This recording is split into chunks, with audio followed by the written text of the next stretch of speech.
We all know the golden rules of scuba diving: don't hold your breath, don't go down too deep, don't come up too fast, and don't fart in your dry suit. But there are some pretty serious other rules, some written, some unwritten, but worth keeping to if you don't want to be that diver. So without further ado, I'm Mark from Simply Scuba, and these are 5 of the worst things that you can do while scuba diving. Do you want number 1? Whatever you want to do. Touch stuff.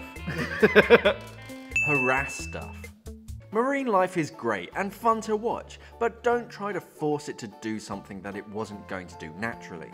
Photographers tend to be the worst culprits of this, either baiting something out to get the lighting right or herding them into a certain position only to take a picture that they'll upload on Instagram and forget about a couple days later. If you were in the local supermarket and this big animal came up to you and pushily herded you to the frozen aisle just to flash a bright light in your face, that would be kind of annoying, right? Or is it just me? No, that's annoying. Yeah, just come over here. Yeah. Hey, it happened to Nemo's dad. Exactly, and look how that turned out. Not paying attention. This comes in many forms and ranges from swimming off on your own to just getting in the way. As soon as some divers hit the water, they seem to just lose all focus and logic and just do their own thing. Some divers just have zero situational awareness and can just swim into you, with all of the space in the ocean, and you pick this spot where I am right now to swim blindly around. You miss so much, I swear, and some divers just seem to dive like a formality. They travel all over the world to this specific dive site, they get kitted up and just swim around aimlessly, missing all the tiny marvels all over the place.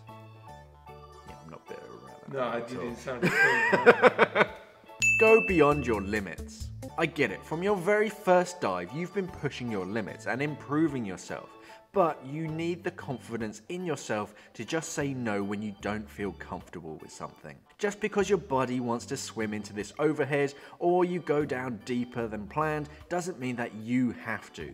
People get seriously hurt this way, but because it's scuba diving and it's all supposed to be fun and safe, they push their limits anyway.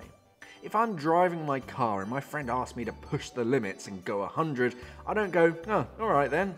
I've been driving for a long time now, I'm sure it'll be fine. What's the worst that could happen? Holding on to gear. Lead's expensive, I know, but if I'm on the surface and can't stay afloat, I'm sorry, but it's gone. If I felt my £800 dive computer was holding me down, sorry fella, we've had some good times together, but you're really not worth me drowning. None of your gear is worth your life, but you'll still see some divers struggling on the surface, trying to stay afloat, holding onto their 8kg weight belt. If you really want to keep it and you're diving in fairly shallow waters, you can always come back for it. That's why we have the search and recovery course, so you can properly find it and recover your ditched kit. So what are your massive scuba diving no-nos? Let us know in the comments. Thanks for watching and safe diving. We are an online dive store serving the UK and the world for all your diving equipment needs. So why not visit us at simplyscuba.com or click the box on your screen.